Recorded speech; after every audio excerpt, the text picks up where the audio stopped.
Nu tā tad Volvo S80 2009. gads. Nomainījām sliekšņus, ja? Tad pirmīt bija video, kur sliekšņi bija, nu tā kā te tāds mazs caurumtiņš, otrā pusē varbūt pat baigais caurumtiņš nebija vairāk nekāds. Jā, sliekšņu skaits, kad var parādīt, lūk, šādi izstāsties sliekšņi, kuri ir delete, nu, apmēram tā. Tātad tie, kuri tikko vienkārši onkulis zvana, viņš saka, ka viņam 2005. gada Volvo, un nekas tur nav sarūsējis. Nu, lūk, 2009. gada Volvo, un sliekšņi bija jāmaina.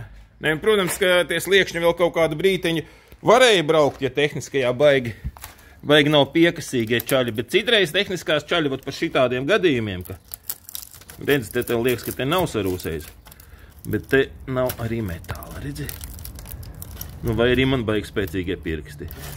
Saprot? Davai, peace!